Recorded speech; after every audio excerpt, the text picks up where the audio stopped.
सबसे मेरा निवेदन है कि संयम पूर्वक बिजली का उपयोग करें, जितना आवश्यक हो उतना ही जलावें, या और आवश्यकता के बाद अपने पंखे को, अपने एसी को बंद कर दें, लाइटों को बंद कर दें। शाम के वक्त भी देखा जाता है कई बार बहुत अतिशय लाइट कहीं-कहीं जलती है, उसकी भी आवश्यकता नहीं है। बिजली का बचाना, ऊर्जा का बचाना हम सब के हित में है, पर्यावरण के हित में है।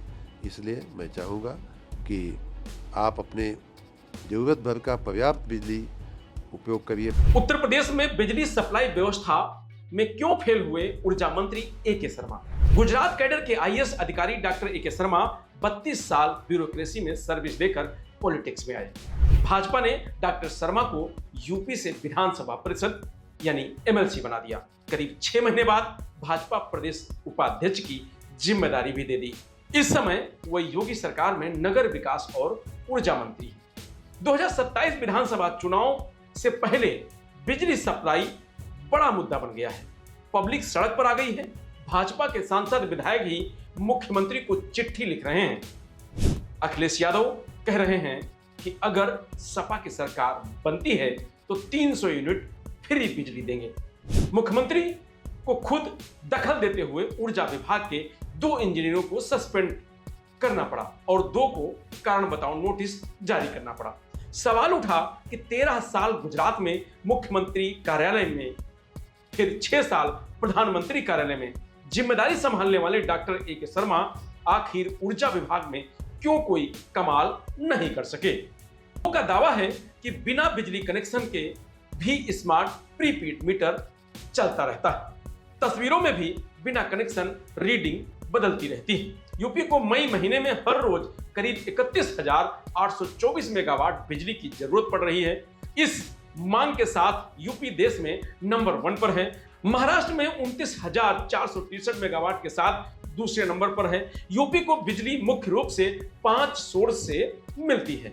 नंबर 1, राज्य के अपने सरकारी प्लांट 7,500 से 8,500 के आसपास, अनपरा, ओबरा, हरदुआगंज और परीक्षा जैसे थर्मल पावर प्लांट 24 घंटे बेस लोड संभालते हैं। दूसरा, ज्वाइंट वेंचर और प्राइवेट कंपनियां से 7,000 से 9,000 मेगावाट केंद्र राज्य के साझे वाले प्रोजेक्ट मेजा, घाटमपुर और निजी कंपनियों जैसे ललितपुर, रोजा, प्रयागराज पावर से लंबे समय के समझौते के तहत बड़ी मात्रा में बिजली ली जाती है। तीसरा, केंद्रीय कोटा आवंटन से 7 से 8,000 मेगावाट केंद्र सरकार के बड़े प्लांटों जैसे सिंगरौली, रिहंद, ऊंचाहार, दादरी से यूपी को उसके हिस्से की तय बिजली मिलती है। चौथा, पावर बैंकिंग और एक्सचेंज, आपातकालीन बैकअप। सर्दियों में यूपी जो अतिरिक्त बिजली पहाड़ी राज्यों जम्मू कश्मीर, हिमाचल को उधार देती है उसे गर्मियों में वापस ले लेती है।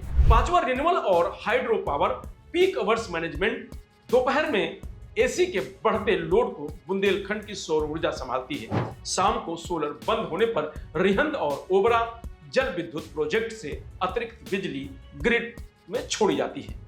उपभोक्ता परिषद के अध्यक्ष अवधेश वर्मा के मुताबिक ऊर्जा मंत्री ए.के. शर्मा और पावर कॉर्पोरेशन के चेयरमैन आशीष गोयल के बीच सब कुछ ठीक नहीं है। मंत्री नहीं चाहते थे कि संविदा कर्मियों को हटाया जाए, लेकिन चेयरमैन ने उनकी बात दरकिनार कर पीक सीजन से ठीक पहले 20,000 संविदा कर्मियों और आउटसोर्सिंग कर्मचारियों को हटा दिया। कर्मचारियों को हटाए जाने के कारण फील्ड में मैन पावर नहीं बची। एक सब स्टेशन के पास 8 फीडर होते हैं। गांव में इनके बीच की दूरी 335 किलोमीटर होती है। इन 8 फीडरों को 24 घंटे संभालने के लिए सिर्फ 3 टीमें हैं। मई में अनपरा, सोनभद्र, ओबरा, हरदुआगंज, अलीगढ़ और परीक्षा झांसी की पावर प्लांट के साथ प्राइवेट सेक्टर के ललितपुर, बजाज और प्रयागराज की टाटा प्लांट में भी अचानक तकनीकी गड़बड़ी आ गई। इन्हें फोर्स शट डाउन यानी आपातकालीन स्थिति में बंद करना पड़ा। ये इकाइयां 3 से 18 दिन के लिए बंद हुई, फिर उन्हें शुरू किया जा सका। इससे सीधे करीब 3,000 मेगावाट बिजली कम हो गई।